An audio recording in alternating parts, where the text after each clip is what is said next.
Jove near Jerusalem. Raymond fell to his knees before Guy and embraced him.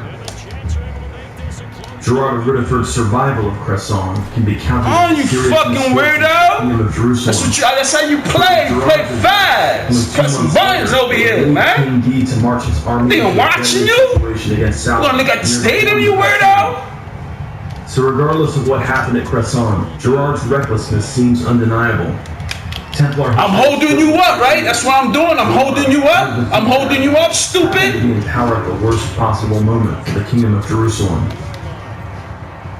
Now, as weirdo, there are a lot of entities, companies out there that want to collect your data, your online activity, and I have long time been a proponent of maintaining your privacy online. Fuck you with your fucking bad gaming.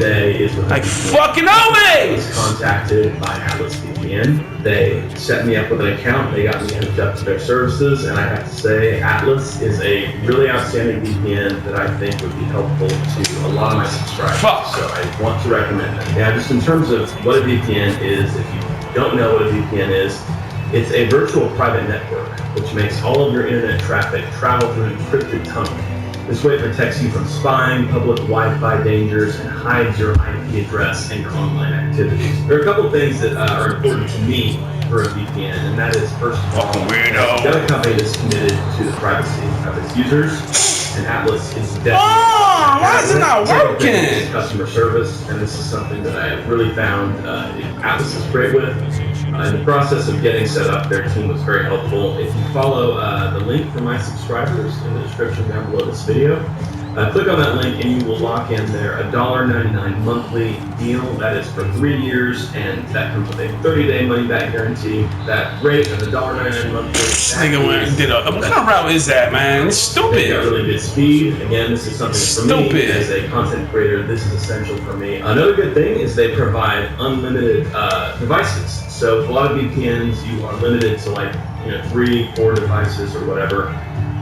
Atlas, you can run on all your devices regardless of how many there are. Again, something that's good for me as a content creator. I usually have multiple computers going, so Atlas works really well for me in that way. They are more than just a VPN, they also protect you from malware and trackers. For my subscribers, take advantage of their current offer, $1.99 monthly rate for 3 years. Click on the description link down below, so go down the description, you'll find my link down there.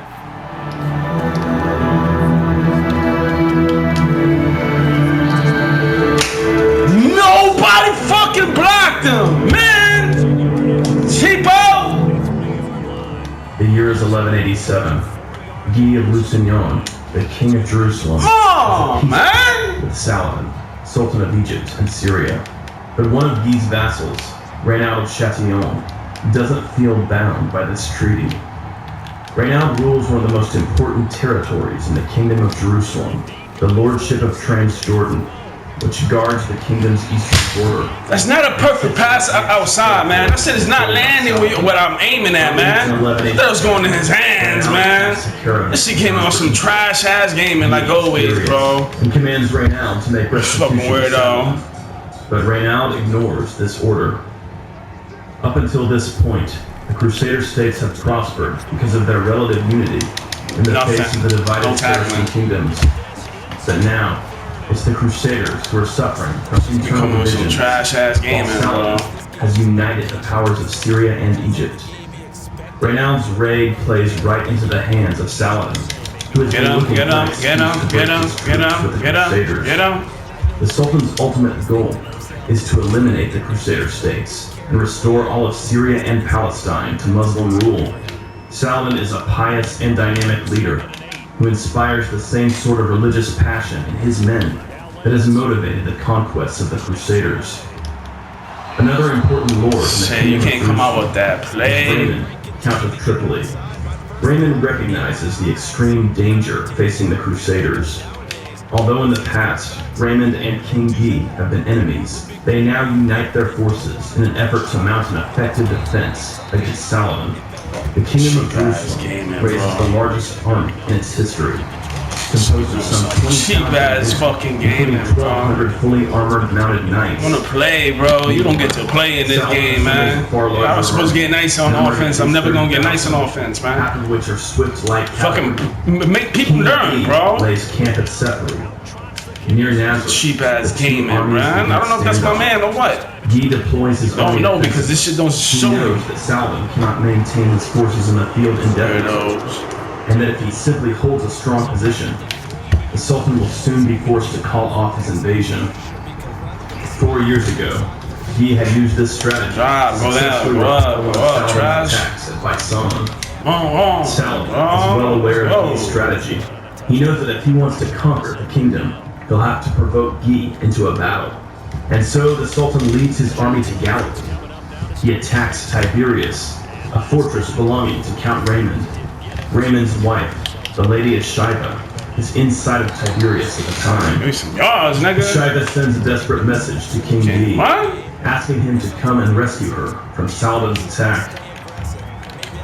Back in King Guy's camp at Sephiroth, news of Lady of Shiva's predicament elicits much sympathy from the Crusader Knights, ever eager to rescue a Christian noblewoman in peril. Oh man, why you not giving me yards? That if he attempts to relieve Tiberias, he risks losing the whole kingdom. The land between Sephiroth and Tiberias is a scorching, waterless desert.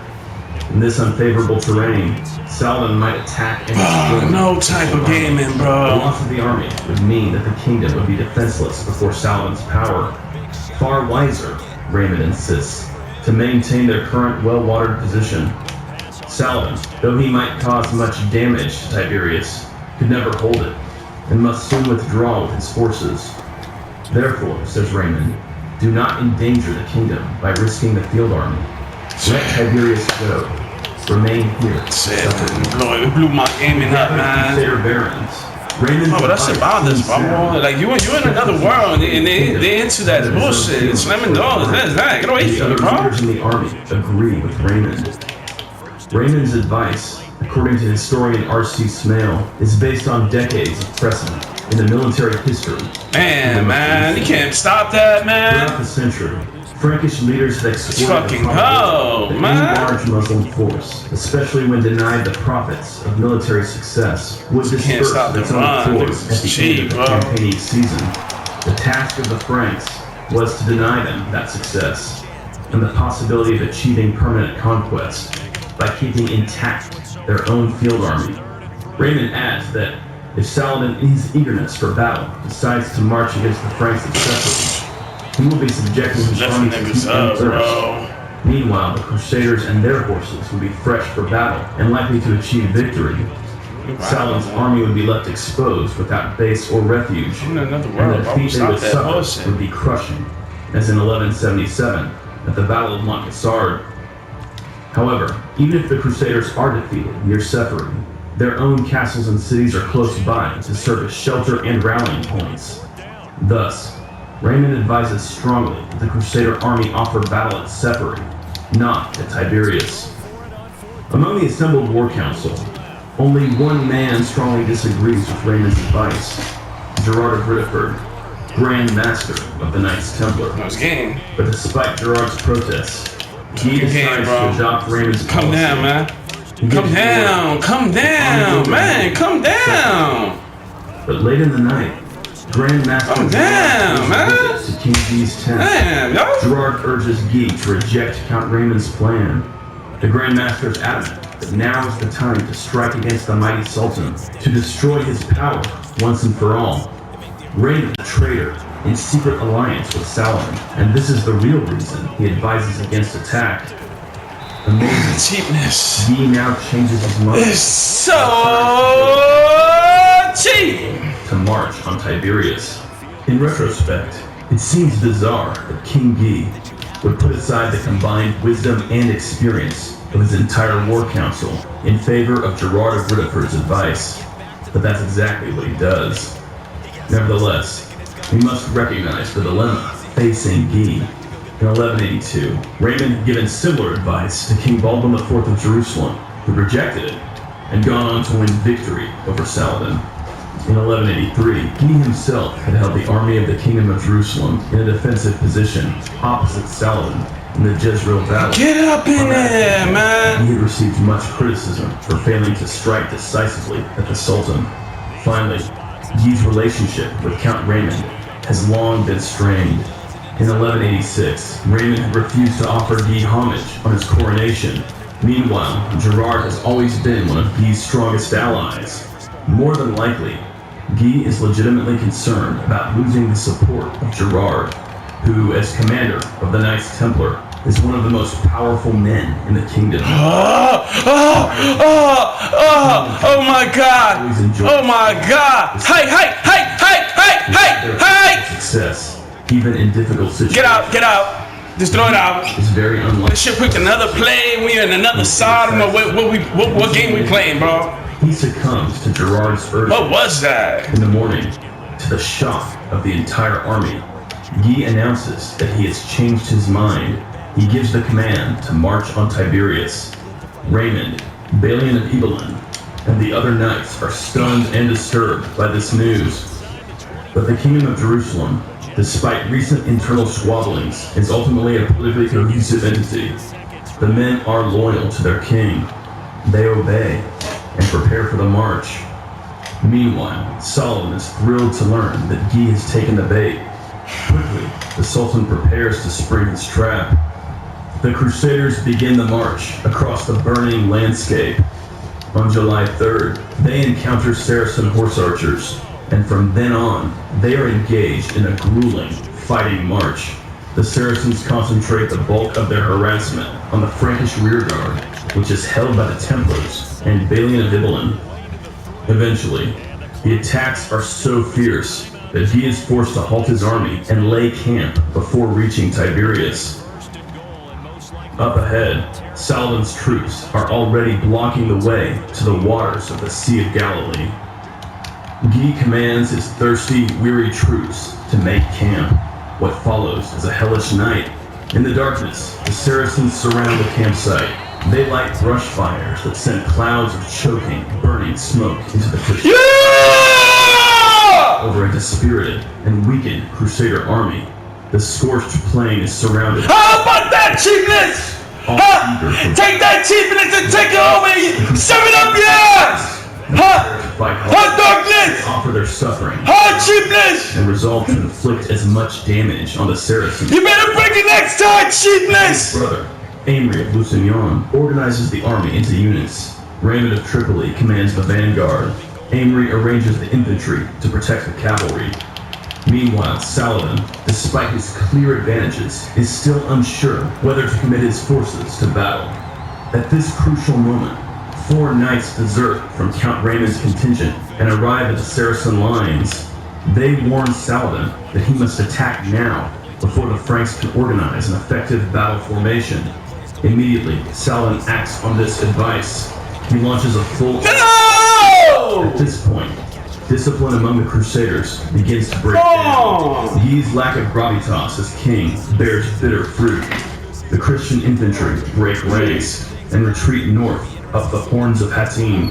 Guy orders them to return, but they refuse. They don't trust their king. Raymond of Tripoli and Balian of Ibelin, with their knights, now deliver a charge so powerful that it breaks through Saladin's troops, allowing them to escape safely to the city of Tyre. Meanwhile, the Templars and Hospitallers struggle to hold out against the encircling Saracens. The remaining Crusaders retreat up the horns of Hattin, where they regroup around the relic of the True Cross. The battle is brutal and fierce. The Saracens have an overwhelming superiority of numbers, and yet the Christian knights fight with great spirit. Indeed, the strength and power of the Crusaders' charge seems on the verge of overcoming Saladin's enormous numerical advantage. The Arab chronicler Ibn al-Athir relays an account of the battle from Saladin's son, Al-Afdal. I was at my father Saladin's side during the battle, the first that I saw with my own eyes. The Frankish king had retreated to the hill with his band, and from there, he led a furious charge against the Muslims facing him, forcing them back upon my father. I saw that he was alarmed and distraught. and he tugged at his beard as he went forward, crying, "Give the devil a lie." Fucking The coins. Muslims counterattacked and drove the Franks back up the hill. When I saw the Franks retreating before the Muslims, I cried out for joy. We have That defeated fucking them. catch, But fuck. they returned to Fucking the charge, good one, got one, man. harder, and drove our army back